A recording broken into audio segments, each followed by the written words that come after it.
Thanks for joining us today.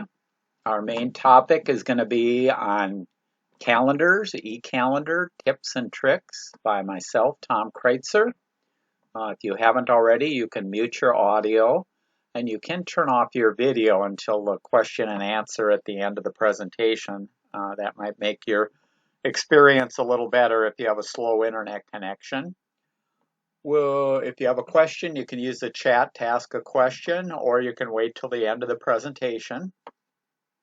Handouts are out on the PC Club website. If you look under meetings and then past meeting files, and then I believe Jim will be adding it to the chat in a little bit because he'll wait and see if a few more people may join. Because once he adds it, the people who join after won't see his file. So he'll post it in a couple of minutes usually. Agenda, we'll cover some club status and then we'll get to our main topic. Future meetings, there's a Max SIG meeting coming up this Friday, July 22nd. And actually, Mike just did publish his agenda. It's the usual little updates there. So if you do have an iPhone or an iPad or a Macintosh, it's well worth your time to attend that and see what's new or what's going on, and if you have any questions. Also, we have coming up August 2nd, a question and answer. So you're welcome to join that meeting. We didn't have one in July, so this will be going 2 months there. If you do have any questions, you can bring them to that. And if we run out of questions, we usually talk about current topics there. And then our topic for next month, on August 17th, is going to be digitizing old photos, slides, and negatives by myself. Excuse me. We'll talk about how to convert your items, what you need, and then how to organize your memories. And I'll talk about what I use, some of the sites, some of the software, some of the devices.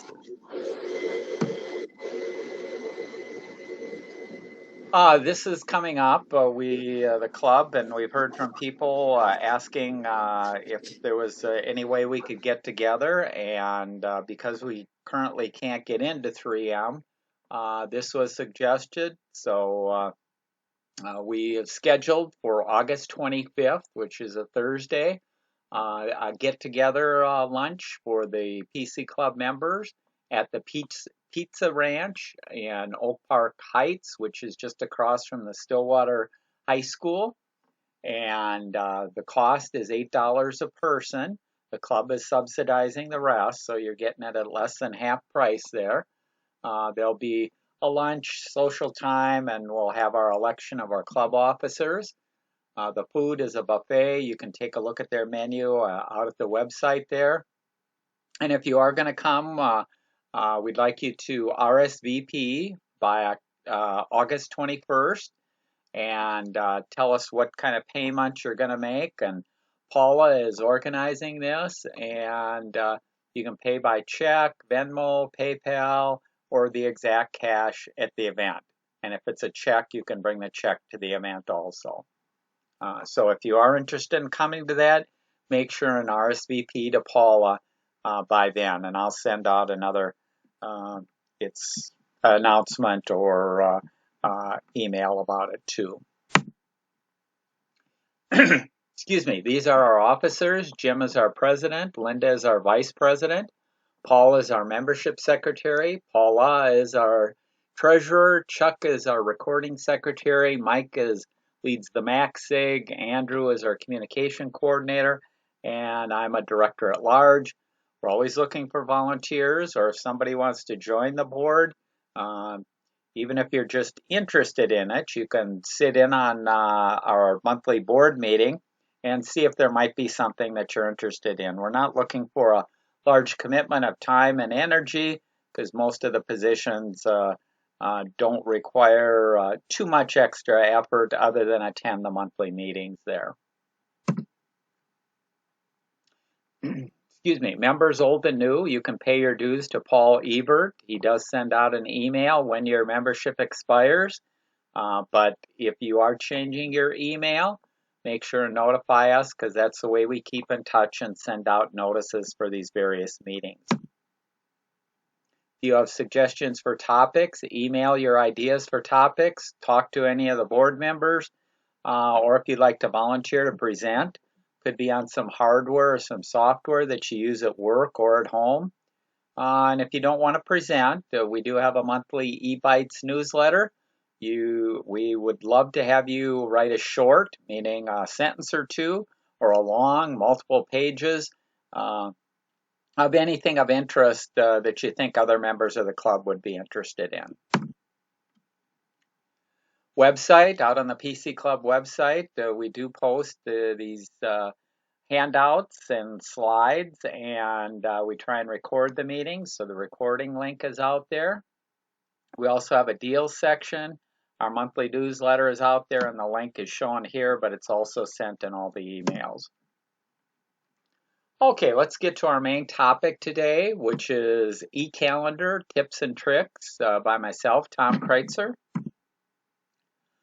It's time to replace your paper calendars and organize your schedule with an e-calendar. I think we've all seen or currently have calendars like this where you've crossed out things, you've tried to add new things, you've moved dates, you've done things like that. And certainly the paper copies don't make it very easy there. When you have an electronic copy, that can make it much easier to do and to automatically set a lot of this stuff up. So we'll be covering a lot of the tips and the details so that you can feel comfortable with creating and using your calendar. Use the following tips and tricks to take control of your calendar and to make your life easier.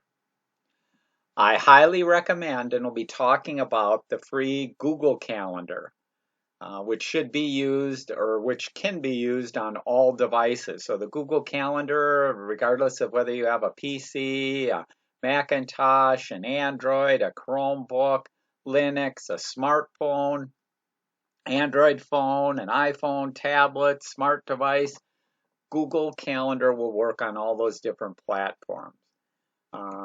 So that's what I'm going to be talking about. If you're currently using one of the other calendars, I'll even talk a little bit later about how you can migrate over your data. Excuse me, the first thing we're going to talk about is when creating a new calendar event, what fields can you set up? And this is an example of using the calendar in a browser and you're creating a new event. And this is what it looks like over on the right here. This is what it looks like on a phone. You have all the same fields. It's just obviously the phone has a little less real estate. And we'll talk in detail about all these fields here. But this is just to give you an idea that regardless of the device that you're using, a phone or a browser or a PC or a Mac, it's all the same information. Maybe just a little different format there. Okay, let's start talking about the various fields. And within the calendar, within Google Calendar, there's different types. The most popular type of entry in the calendar is what's called an event type. And so we'll talk about that, and then we'll talk about the other types after we get done with the event here. Excuse me, the first field that you have in an event type is a title. And what you want to do is you want to keep it short. And I recommend using abbreviations. So as an example, I usually put BD instead of birthday. And so this is the birthday of John Smith instead of birthday John Smith. The reason I try and keep this short is because depending on how you're viewing your calendar, you may not see that many characters of the title. So you want those first characters to be as meaningful as possible and also the overall title to be as short as possible. But you do want to have meaning in there because if you don't know what it is, why abbreviate it or keep it short there? The next field is the date. This is the date when the event starts there. So it's the start date. Then you have a time. And the time, depending on the event, could be an all-day event, or you can enter a start and an end time. Also at this time, you can usually change the time zone if needed. So if I was creating an entry for a family member of mine, which was in Los Angeles, it's sometimes handy to know the time zone and to set the time zone for the particular meeting so that they're familiar there. Another thing that you can do when creating an event type is you can use a feature called Find a Time. And this Find a Time, if you've invited guests to your meeting or your event there, you can have it search your calendar and your guest calendar to find an open date and time. Now, by default, your calendar is what's called private, meaning nobody else can see what events you have. So somebody could not use the Find a Time unless you've chosen to share your calendar with them or give them permission to view your calendar. So in a work situation, it's usually set up so that everybody in the corporation or that can see everybody else's calendar. That way it makes scheduling easier. But when we talk private situations where your other family members or that you're dealing with, if you do want to use the Find a Time, you're going to have to share your calendar with the people that you do want to have that capability. Okay, another field that you have in the event type is called reoccurring event. By default, it does not repeat, so this event does not repeat, but it can be set to repeat daily, weekly, monthly, annually, or custom. The reason you might use something like this is, and I've used it for my mom with her pills, when to take her pills and that. I'd set up the schedule and I could then have that repeat on a daily basis and set things up there. Also, I use it for things like backup. And for backup, I switch out or swap out one of my hard drives and with another hard drive, and I have that scheduled once per month, and it notifies me, and I make sure that I swap out the drives then. You can also have things like wash windows. If you do that maybe in the spring and in the fall, and you can actually start putting down all of these various things that you do so that you get those items on your calendar. You could also have housekeeping tasks that you do around the house, birthdays, just about anything you can set up as a reoccurring event there. Okay, another field is the guests. We talked about earlier, if you're scheduling, it's going to look at who your guests are.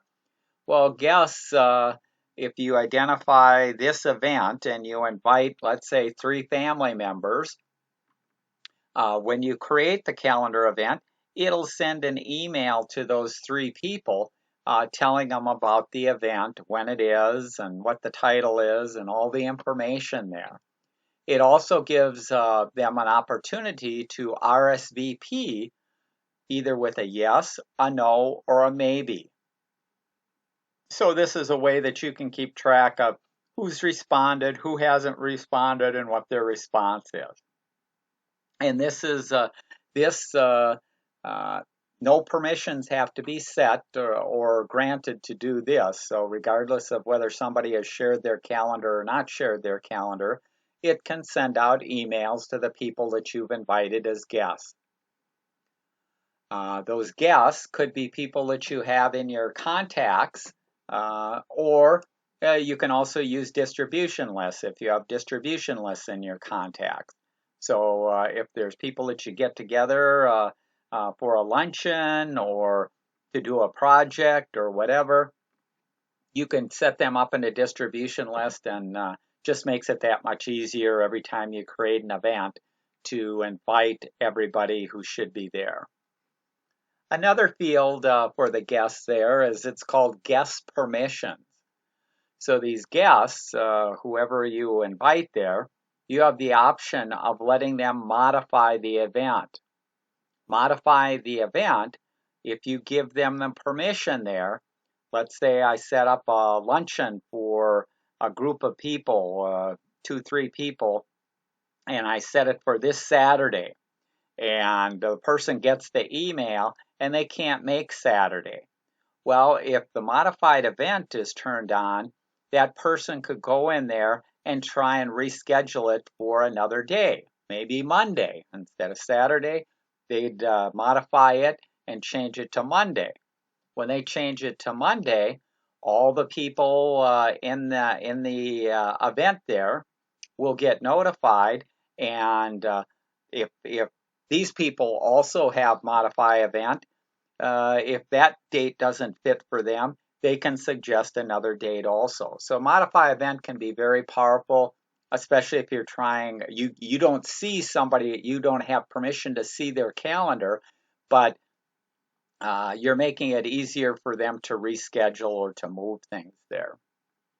Another field in there is what's called invite others. So if I set up a meeting with 2 people or a luncheon with 2 people, and the other person has a friend, if I've turned on this invite others, they can invite other people and add them to the event. And then there's another field that says, are you going to let everyone see the guest list?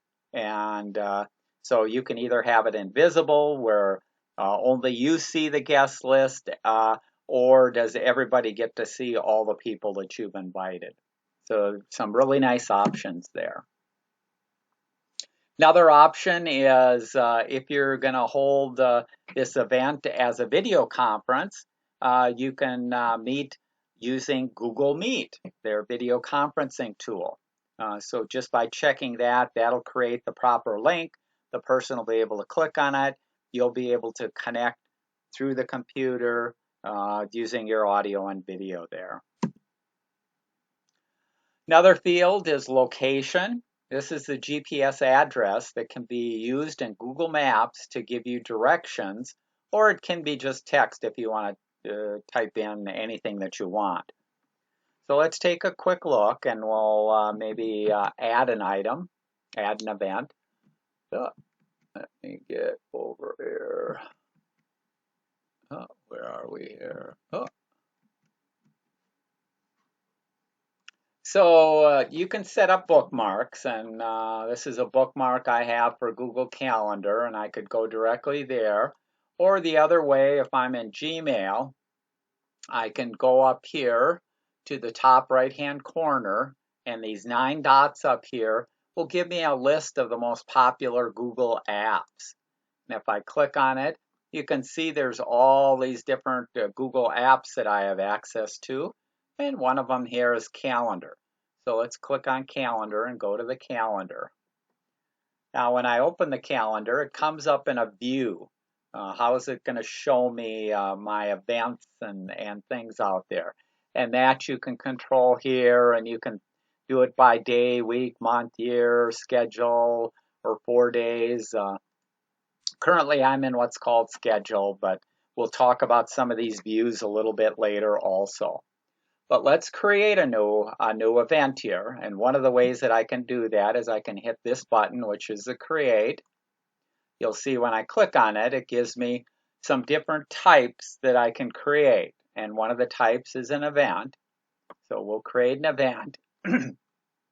Here's that pop-up where I can start putting in information, and let's put an event out here. We'll call it PCC dinner. So I'll have the PCC dinner. Let's have it today. If I want a different time, I can just click on here. I can go through. Let's make it for 5:30 today. There's 5:30. This is that all day. If it was all day, this is where I could pick a time zone if I had to. This is where I could change if it repeated every month or had a special schedule. I could set that up. Ours won't repeat here. There's that find a time. If I have invited guests and they give me permission to find a time when we could get together, this is where I can add that video conferencing link. And this is where I can put an address in here. So let's say we're going to Cecil's. So Cecil's is a delicatessen, not far from me, and it puts in the address. The advantage of putting this address in, when I send the invitation, or if people have it on their phone or that, they can get directions. So they can use Google Maps, and actually if I wanted to see where it is here, I can click on this and actually brings up Google Maps, and there's where Cecil's is. So it's a nice little feature to put in the correct location there.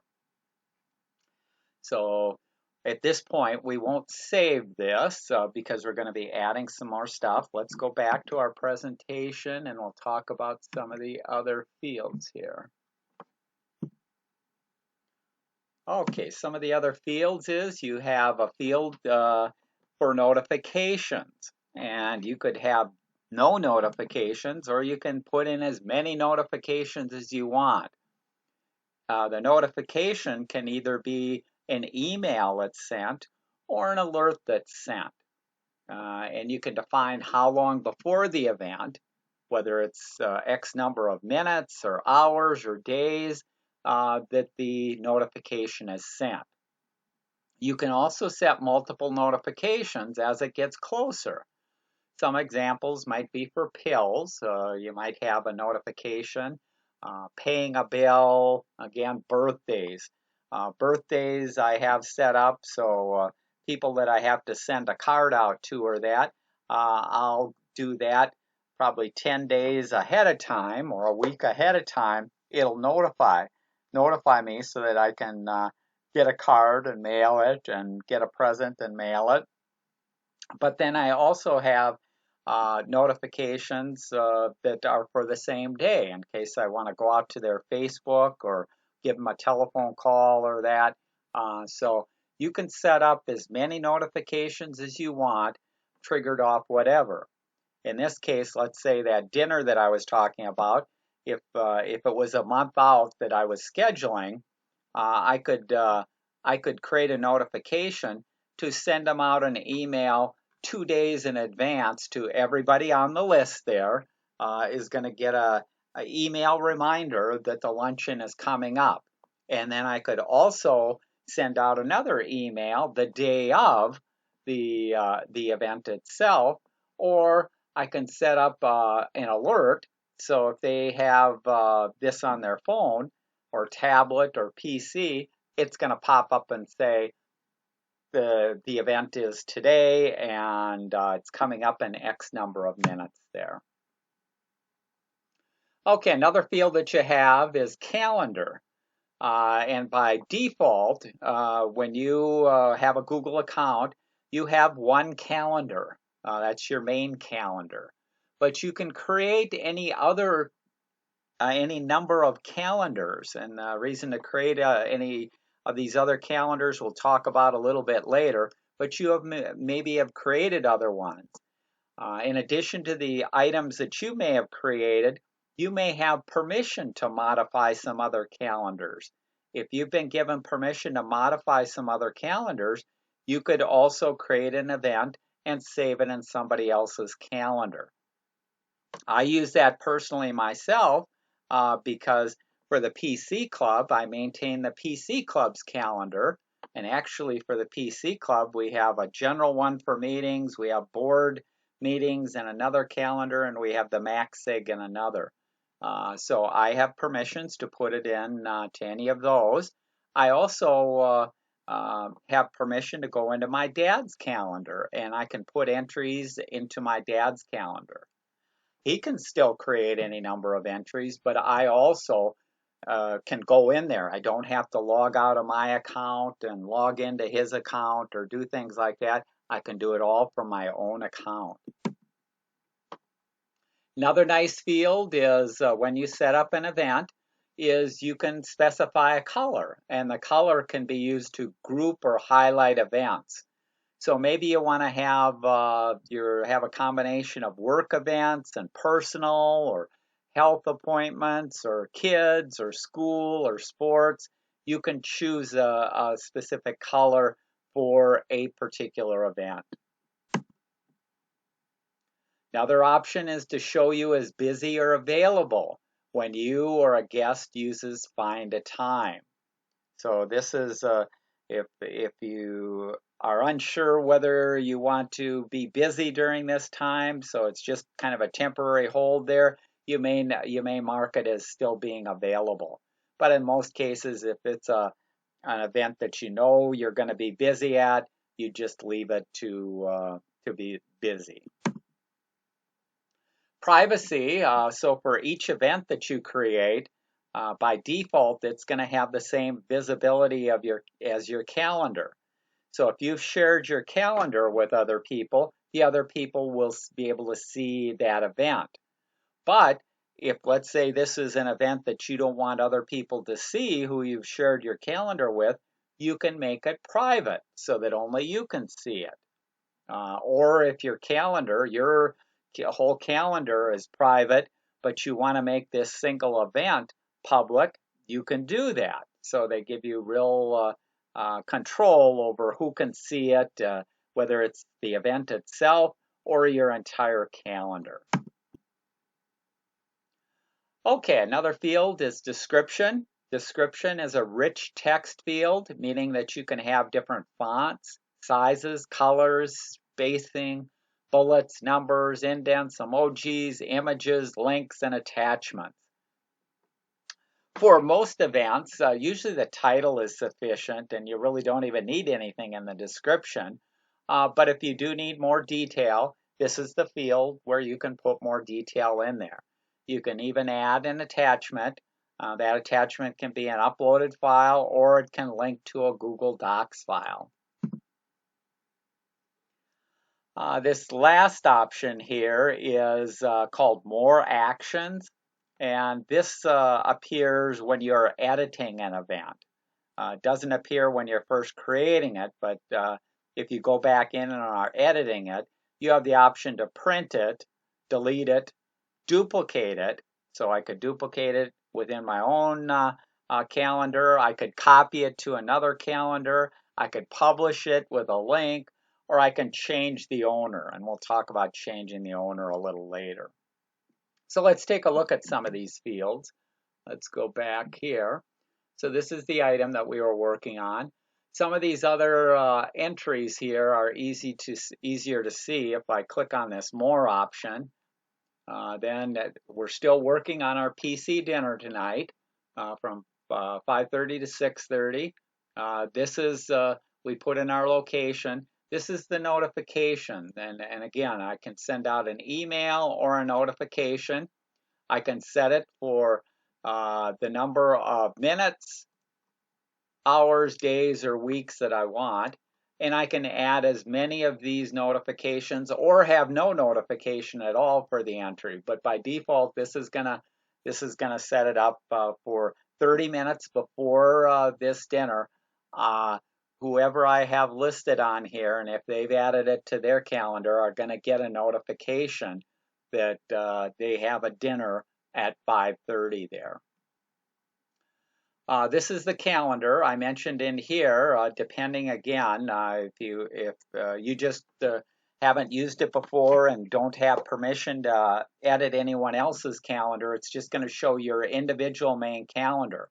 But I have the ability to update the 3M Personal Computing Club, our board meetings. This is another group I deal with. This is a neighborhood garage sale group I deal with. I keep track of PGA golf tournaments in a separate calendar. That's what this is. This is my dad's. This is a calendar of birthdays for our family that I share with family and friends. And this is Macintosh sake. So I have quite a few options, but starting out, you'll just have your own calendar. And if you do need permission to these others, find the owner of the calendar and they can add you in so that you can make changes. Or if it's a new calendar that you want to create, I'll show you a little later how to create that one yourself there. This is whether it shows you as busy or free. This is that default visibility, or if you want to make a specific event private so that nobody else can see it, you can do that. And then this is the description, and that can be the free-form text. So you have all those options. Okay, let's save this. And now we've got our entry out here for 5:30 for PC dinner there. So that worked pretty good there. Let's go back to our presentation. Okay, I mentioned earlier that there's different types in the calendar, and we looked at the most popular, the entry type, but there are different types. I don't use them that often. You may choose to use them. One is called a task, and they appear in your calendar. After you do the work, you can delete or mark a task completed. They are private and cannot be shared with other people. Task is a little different than an event because it only contains a title, a date and a time, and a description. You don't have any of the other fields there. Another type is called reminder, and they appear in your calendar to help you track tasks. They are private and can't be shared with other people.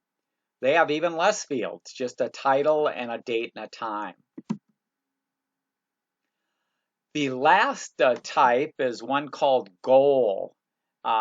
Goal can only be created if you're using a smartphone or a tablet app, and it cannot be created from a browser. So we were in the browser creating this. That's why we didn't see goal. But if we were in a smartphone or a tablet and creating something, a new type in a calendar, we would have the option of a goal.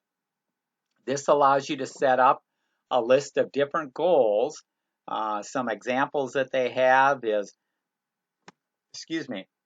exercise 3 times a week. So if you say my goal is to exercise 3 times a week, it'll try and carve out space in your calendar and put entries in your calendar to schedule you in for exercise. Or if you're trying to learn a new skill, it'll try and find space in your calendar and automatically put entries in there.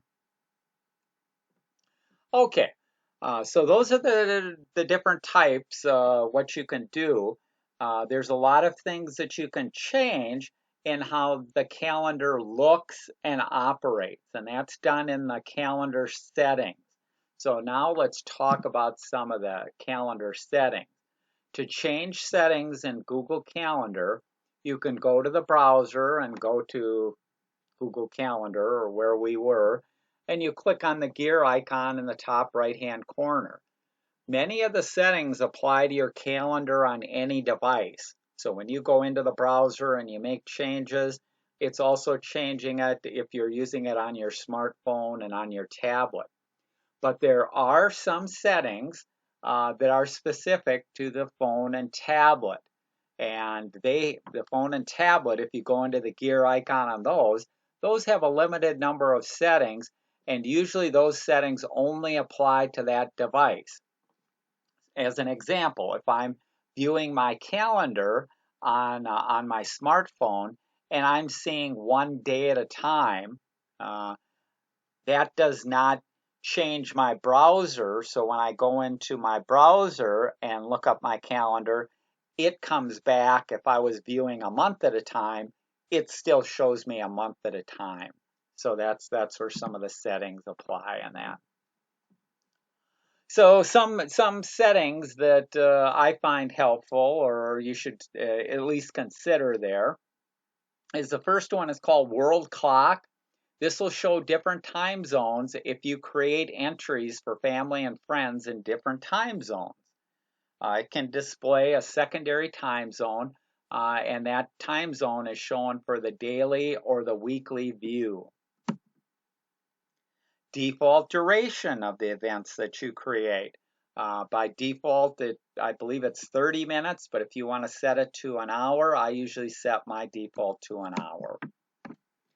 Default guest permissions, we talked about those earlier. If you want to set those so that you're always allowing people to modify the event, you can go in and change that. You can always override those when you're creating an individual event. This is just the default when you create a new one. Same with automatically add Google Meet video conference. And this other one is events from Gmail. It can automatically scan new emails that you get in Gmail to see if they have dates and times, and then it would make a suggestion to add an event to your calendar. To do this, you have to have the Gmail Smart Features and Personalization turned on, and that's a feature that if you attended the tips that I had on mail, the email there, I don't recommend turning that on, so I don't recommend this feature being on, so I don't use it there. Oh, let's go back here. Let's go back. Let's take a look here. So let's go back here, and the way you get to it is go up to the gear icon here. You can see the settings menu, and we go to settings here. And again, there's other settings, language, date formats that you can set, but this is the time zone. If you want a secondary time zone, I can say display it. And let's say I've got kids that live out in Hawaii. I can add that in. And what that does is, let's go back here quickly. So I added that. If I go and change my view to daily, you can see what it does here is there's the time zone for Hawaii. So it's currently 7 a.m. in Hawaii, and my time zone, it's 12 o'clock here. So it can be a quick way. You don't have to do the math to add and subtract and keep track of things. So if you do deal with friends and family in different time zones, you can turn that on. I'm going to turn that back off right now. The world clock we talked about, this is kind of, if you remember the old days of the news where you had the time in London is this, and the time in Paris is this, and the time in New York is this. You can add as many world clocks as you want that'll show up on the different calendars there. Duration, we talked about. Notification, you can set up what it defaults to. Different settings here for what you have, but I'm not recommending changing any of those. So it's got lots of nice features there. Let's talk about some more of the settings. The next group that you have in the calendar settings is add a calendar. And this is very, very powerful. So by default, you just have your own calendar and your own events that you put in there. But you can subscribe to a calendar, and this could be a person or a business, and that person or business must have a Google email and be sharing their calendar. And so if you put in their email address and they've given permission, bang, you can add their calendar. Another option under the add your calendar is to create a new calendar. You can create new calendars that you own to organize or group events. I mentioned earlier, I have some for our family's birthdays so that everybody doesn't have to enter all the birthdays in that. They're all maintained, or the common core is maintained in there. I have separated out golf tournaments because I like to watch golf tournaments, and sometimes I turn it on and sometimes I turn it off. That's the beauty of calendars. You can turn it on and off and see different views of the specific calendars there. When you make these calendars, you have the option of making them public to share with anybody, or you can keep it private. You choose what to show, hide, or print. Another way to add calendars is you can browse calendars of interest. So there's hundreds of calendars out there that Google has already created or other companies and places have already created. And that can be holidays in other countries, sports teams like all the professional baseball, football, basketball, college. Most of the colleges are out there. And then you have religious holidays. So you have all these different calendars that you can add. The last way that you can add calendars is from a URL. And you add a link from a website or an email that someone has sent you. And as an example, all the emails that I send out, like for the PC Club, you'll see this funny looking URL here. Well, this funny looking URL is a way that you can add the PC Club calendar into your own calendar. It doesn't physically add the events into your calendar, but gives you the option of showing and not showing these events. And as I add new ones for the club or new things are added each month or updated, they'll automatically show up on your calendar. So let's go back to our settings here. And so these are the settings. You'll notice off to the left here, we see add a calendar. If I click on add a calendar, these are those different deals. I can subscribe to a calendar. I can create a new calendar. That's subscribing to a calendar. You put in an email address, and if that person, that email address has a calendar that they've made public or that you have permission to, you'll be able to see that calendar and work with that calendar. So you have that option there. Create a new calendar. This is where you can create that one. So if you wanted to create one with your family's birthdays or stuff like that, it's that easy to create. Browse calendars of interest. These are those predefined ones that are already out there. So you can go in. If I go into, let's go into basketball, which or baseball, here's MLB. If I wanted to get the Twins, I could scroll down here and I can find the Twins. You can see I'm already showing that in my list of calendars there. But you can pick any number of calendars for any number of these predefined calendars there. Or from a URL, that's where if you copy that in, you'll now have them. Once you've added calendars, you can see here's a list of my calendars. This is my main one, PC Club, board meetings, Garage Fest, golf, John Kreuzer. So I've got all of these. These are some of the other ones. I have holidays, Golden Gophers, Twins, Vikings, Notre Dame, St. John's University. So you can subscribe to as many calendars as you want there. And the nice thing about that, let's go back here, is whatever view I'm in, so let's change this view to maybe monthly here. Let's go to monthly. These are the different calendars that I'm showing right now, and I can turn them on or off at any time so that they show or don't show. Right now I've got the Minnesota Twins. So they have a game coming up at 5:10 on Saturday, the Twins versus the Tigers. Well, their last game, let's see, their last game was the 16th.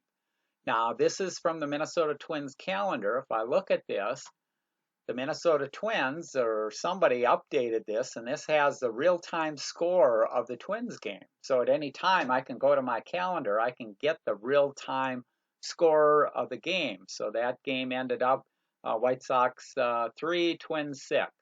And that's the beauty. If I don't want to see the Twins games because it's kind of cluttering up my schedule there, all I do is uncheck it. Now I don't see it. And at any time I want to see it back, I can pop it back in.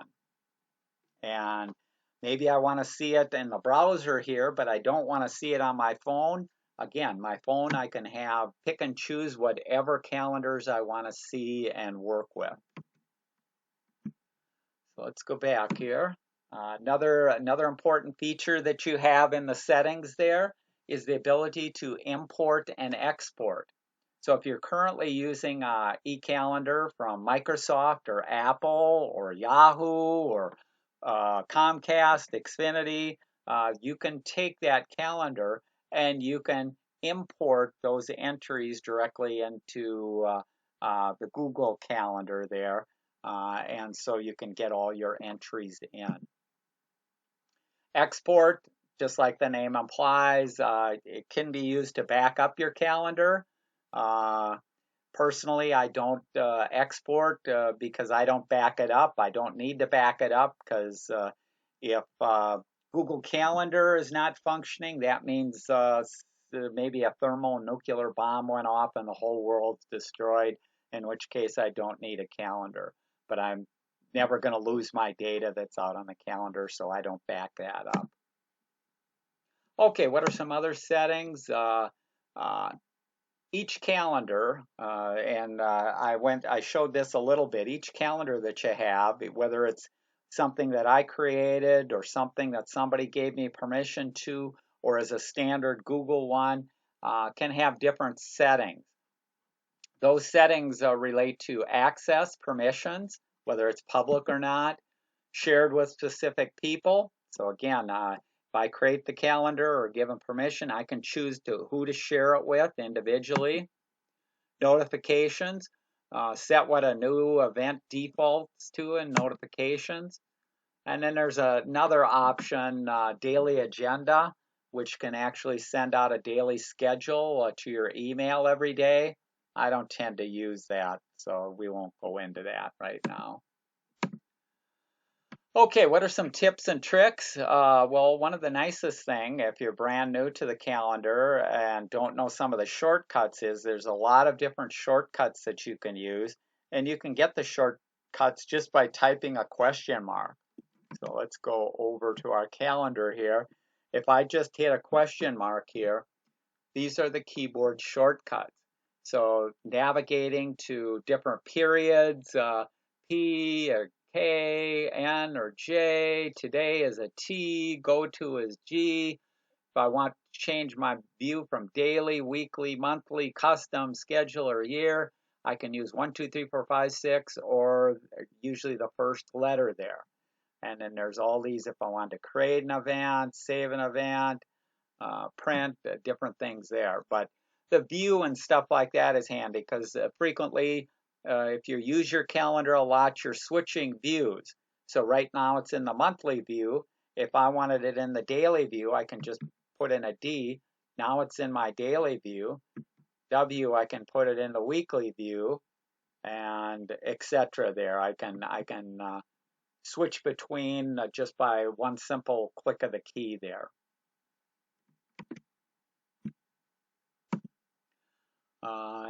We saw there to create a new event, you can click on the button or type a C or do new calendar, several different ways there. You can change the calendar view, that DWM. You can go to a specific date by typing G, and then it'll ask you to put in the date, or you can click today or T and go back to today. If you create an event for friends and family and you can no longer go, you can transfer ownership to somebody else. And so it's real easy to transfer ownership if you can't make it to another friend, and then they'll have the complete control there. Also, you can get add-ons by clicking settings and then going to get add-ons. So there are additional add-ons. Personally, I don't have any that I use, but you can check out some of the add-ons and see if they're of interest to you. There is a special birthdays, and this is different than what I've been talking about.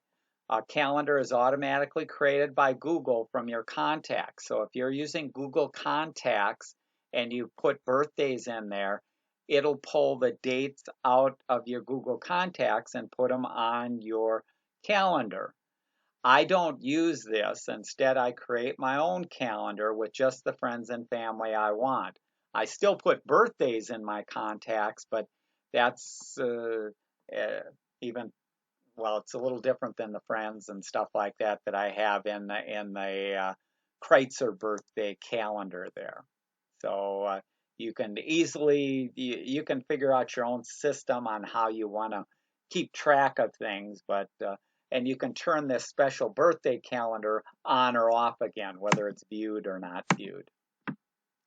You can always print your calendar, and when you print, you can select which calendars it's going to print with. So if I didn't want the Minnesota Twins or the Vikings on there, when I print it out, I can turn that off and just print the calendars that I'm interested in there. You do have a search, so you can use the hourglass search to find an event. Right next to it is a down arrow that gives you the advanced search. So if you're trying to find a particular entry that may be, let's say, 2 months out or 3, let's say you had a dentist appointment and you aren't sure what date it's on. Well, you could search for the dentist appointment and move it or see where it is there. So the search can be very handy there. There is a help, and it's right next to the search, and it'll give you some common resources, some training, and some other information there. What I do and what I recommend is if you do have Alexa smart devices is you can link your calendar to the devices. And I imagine you can do the same thing with Google, but I use Alexa. If you do link your calendar to your smart devices, the advantage there is you can go in and you can say, Alexa, what's my calendar today? What's my calendar look like? I can also ask Alexa to add new events or delete events or move events. So you can do all these different things just with an Alexa voice command, which can be very powerful. And I do use that quite a bit. Okay, that's the end of the presentation. Let me put this down and I'll stop sharing and we'll where am I here? Let's go here. So I'm going to stop sharing here. I'll turn on my video. If you want to ask a question, you can turn your video on or your mic on. And we'll see if in the chat we've got anything. Okay, it looks like Jim put the handout out there. And I do have you haven't used goals, but I assume that once they're created, you can see them from your browser. So you'll see them in the browser. Could you then edit them in the browser? I don't know. I personally haven't used them. I would imagine that you can because, you know, what calendar entries in general, things come up, you have to move things, change dates, change times. My understanding of the goal is it's kind of an artificial intelligence trying to carve out some dates and times so that you don't have to individually look through your calendar. So it's just meant to kind of help you carve out something, whether it's exercise or I'm going to learn a foreign language and I know I'd like to put in so many hours a week there. When can we find some time in my current schedule? So it sounds handy. I just haven't personally used it myself.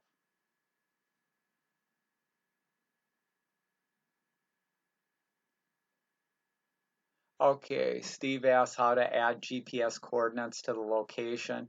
Well, let's go back. Maybe might be easier to show here. So I'm gonna take my screen back and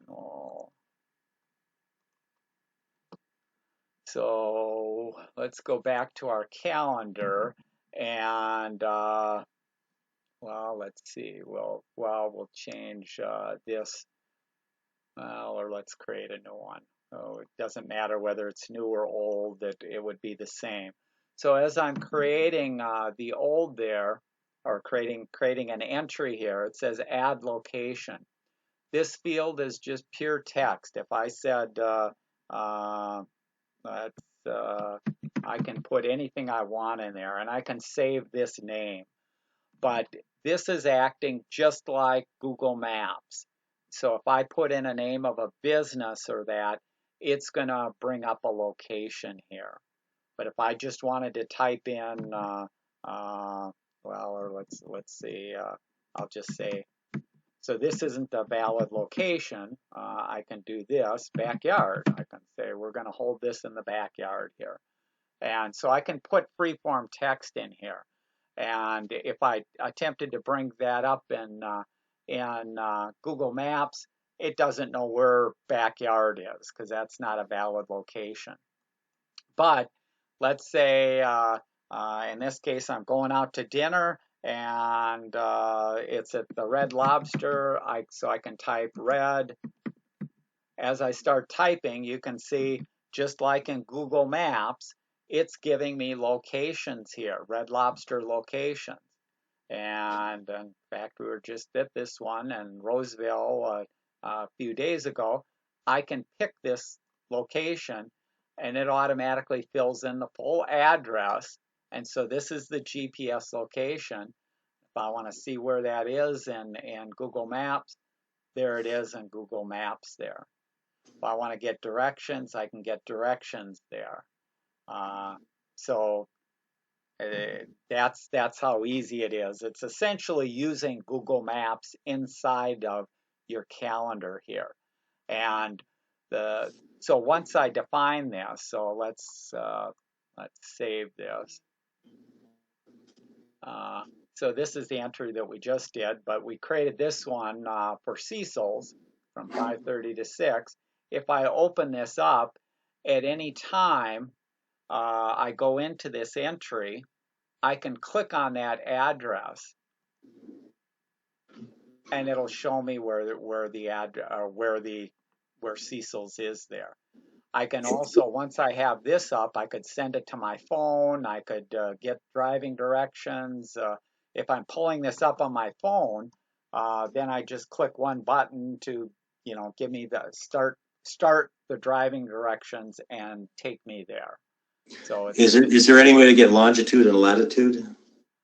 The way that you'd have to get that is you'd have to go to Google Maps with this address. Then Google Maps will tell you the longitude and latitude.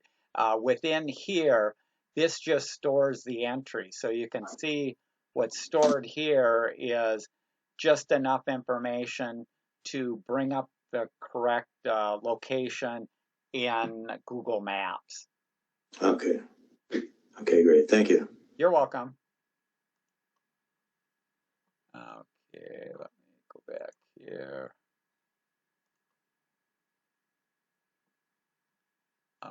Okay, any other questions there? Hey, Tom, this is John Stocko. I have an Android phone. It's a Samsung phone, and I just looked at the Google Calendar on there, and I see reminders and tasks, but I don't see the goals on that calendar. Is that something that's just maybe specific to Samsung, or? No, well, I would bet that it's specific to Samsung there. And that brings up a very good point, though, John. So what you're getting on the Samsung phone is you're getting the Samsung calendar.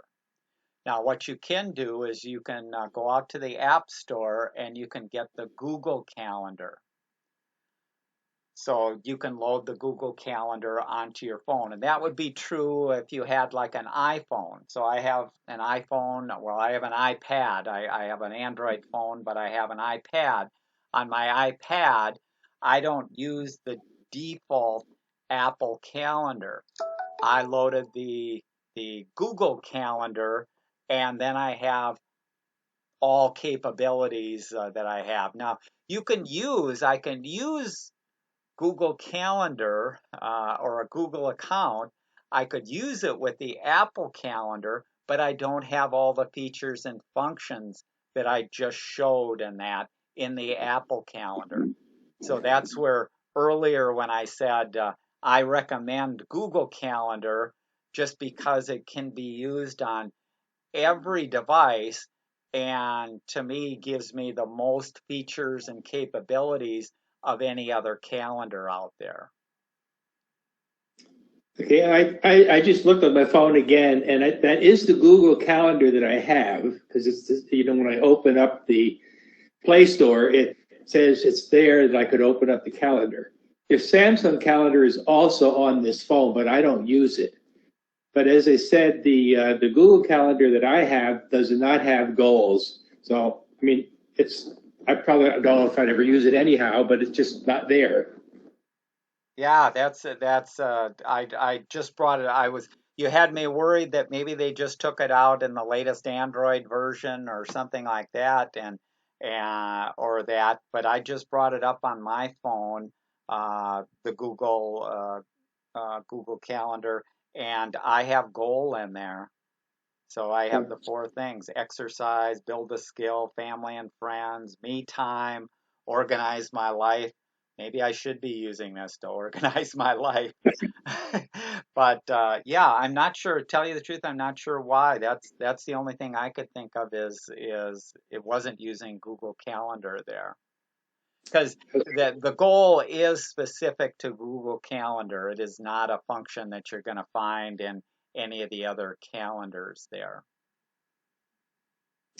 I have one other question about when you create an event in a certain time zone, but you yourself move to another time zone. Does it change the times back that you see to the time zone that was originally scheduled? Yes and no. There's a couple of things going on there. So when you create an event, by default, what it's doing is it's using the settings. Let's say you were on your phone. So I'm on my phone and I create an event. My phone, it knows my current location and time zone. So every event that I create on here, if I say 5 o'clock or 5:30, is in the central time zone. Now, when I travel, if I travel out to Los Angeles and I bring up my phone, it now knows that I'm in Los Angeles. So that 5 o'clock dinner is now changed to be 3 o'clock. Or no, let's see. Yeah, five would be three out there. Yeah, yeah, they're 2 hours. They're 2 hours earlier there. So uh, when I move my phone or I physically move to another time zone, your calendar is smart enough to say, well, that was 5 o'clock Central. 5 o'clock Central. The person looking at the calendar is in the Pacific time zone. At 5 o'clock is 3 o'clock this time. So it automatically Okay. changes there. All right, because I've noticed, for example, if I buy an airline ticket and I'm going to New York, for example, the ticket is automatically put into my calendar from Delta Airlines, for example. But when I'm looking at the time for the flights, when I'm here, it doesn't give the actual time in New York. But when I go to New York, then the time is right. So it's Yeah, adjusted. Okay. it's adjusted to kind of give you the best, so if your flight in New York is, let's say, 10 p.m., well, 10 p.m. in New York is going to be 9 p.m. here. So that's where it kind of gets a little confusing, because if you look at tickets or other things that aren't automatically adjusting to the time zone that you're in, the ticket is going to say, well, it leaves New York for Paris at 10 p.m. Uh, when our local time, it's actually leaving 9 Central. So the calendars are trying to do all the math and keep everything, because every date and time in the calendar there is has the time zone associated with it. So as you move from time zone to time zone, uh, it automatically would adjust everything in there. So I guess then when you're making an entry, you say you can select the time zone, But if you're actually going to be reading that in another time zone, you probably shouldn't do that. Well, yeah. One second here. I'll share my screen again. Let's go here. So let's share. So let's say I am I'm going to create a new entry. So I go to my calendar. I'm going to create an entry here for an event. And let me get this up here so I get more of my options here. So here, if I wanted to schedule something, it's in my current time zone. If I know that I'm setting up a meeting, let's say with people in Paris, France, I can go here and I can say, what I want to do is well, let's make it easy. I'm going to go to Tahiti time. So I am going to use Tahiti time here. So now this time up here, instead of being Central Time, if I want to create a meeting for 2 p.m. in Tahiti or 5 p.m. in Tahiti, now it's set for 5 p.m. in Tahiti time, which is not 5 p.m. Central Time. But this made it easier for me. So I'm talking to somebody in Tahiti and I say, oh, we'll go till 5 p.m. in Tahiti time there. And when I put it in, so let's see, so you can see this ends up with Tahiti time in here. And so it's trying to make it easier, whatever's easiest for you to deal with. If you want to put it in Central Time or you want to put it in Tahiti time because the people that you're talking to is saying, the only time that I can meet with you is at 5 p.m., then I don't have to do the math in my head. I just set it to Tahiti time. It'll automatically convert everything.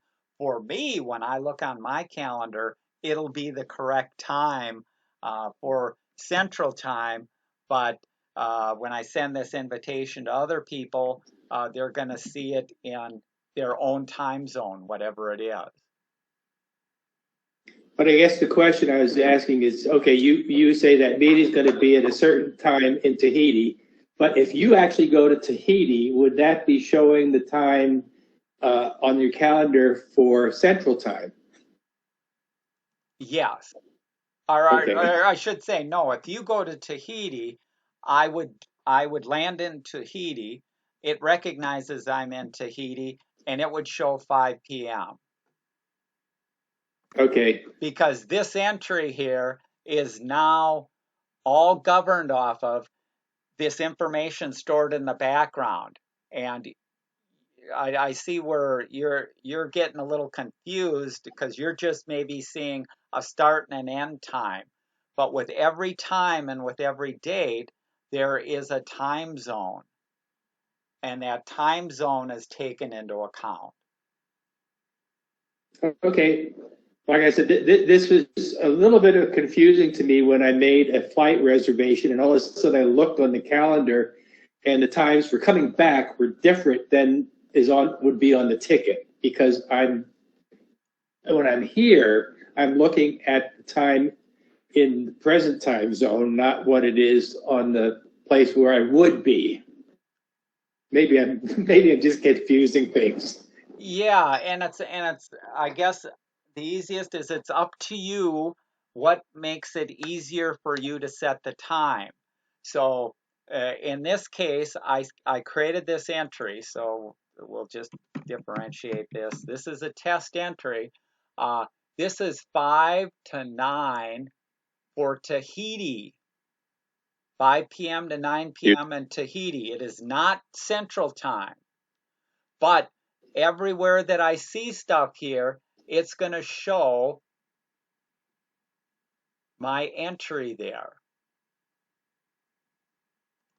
you actually chose two different time zones, one for the start, and you kept your local time yeah, for the end. Yeah, excuse me there. That's even more confusing. Yeah, because this is Greenwich Mean Time minus 10 hours, and this is Greenwich Mean Time 5 hours. So yes, I have these two here.